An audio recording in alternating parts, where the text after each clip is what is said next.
What if the face you wear is no longer your own? Not metaphorically, but literally. Imagine the world sees you as someone else, someone famous, someone trusted. And while wearing this face, you do something unforgivable. The law says you're responsible, but is it really you? We trust faces. It's the foundation of society, but technology has shattered that trust. Now our instinct to believe what we see is a vulnerability. The crime that changed everything wasn't violent, it was quiet, precise, and it broke the concept of verifiable truth. Imagine looking in the mirror and seeing a stranger. Now imagine the world sees that stranger, while you feel only yourself. The tools for this deception are already in our hands. The networks are in place. We built this world, piece by piece, never questioning what might be looking back. The ultimate magic trick isn't making something appear. It's making someone disappear while they're standing right in front of you. The question is no longer if someone can steal your face, but what they'll do with it once they have it. This is the world we live in now. Case file 734 began with a signature, not a bang. On October 17, 2025, Omnicorp's controlling shares were transferred to a rival. The deal, over $200 billion. The signature was provided in person by Julian Croft, the founder. Biometrics and security footage confirmed it. But Croft was 4,000 miles away, with airtight alibis. Biometric scanners matched his hand and face. Two Julian Crofts existed at once. One, a digital ghost, the other unaware. No actor could fool the systems. The crime left no trace, only an impossible truth. If Croft's identity could be forged so completely, who was safe? The foundation of trust. Suddenly quicksand. The world's trust in what it sees was weaponized. The crime was perfect because it rewrote reality, and it left us with a question: if the truth can be forged, what is left to believe? This crime didn't happen in a vacuum. We built the arena for it. Augmented reality became essential. AR contact lenses, once a novelty, were now mandatory for many. Corporations pushed for seamless digital-physical blending, creating the perfect delivery system for a lie. The law lagged behind. It was built to punish deepfakes in media, not real-time interactive forgeries. The AR mask wasn't a recording. It was a live projection, existing only in the perception of those wearing AR lenses. Analog cameras saw only a blurred figure. The law couldn't touch a crime that left no evidence. User agreements for AR tech were masterpieces of legal deflection. Companies claimed neutrality, washing their hands of responsibility. They provided the tools, then denied any blame. The architecture of plausible deniability was built into the code of our world. And we, wired to trust our eyes, became accomplices.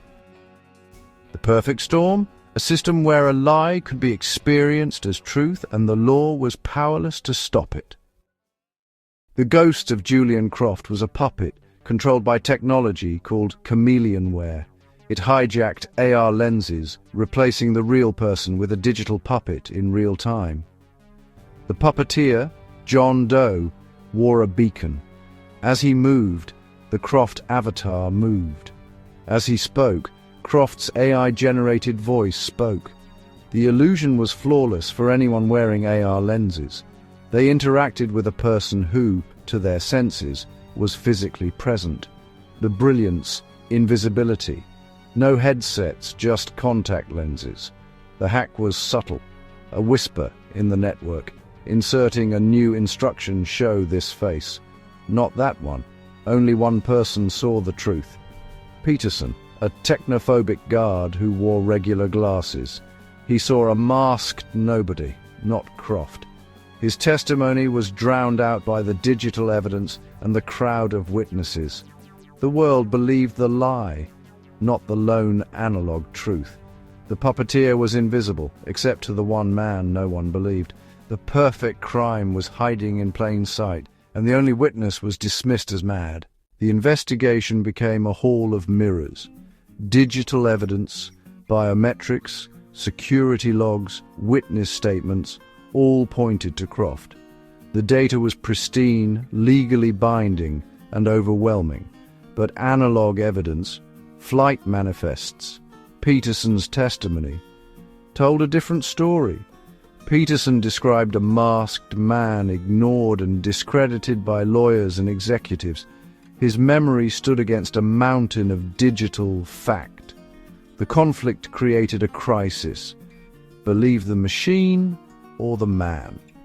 Executives swore they looked Croft in the eye, but Peterson saw the masked man looking down.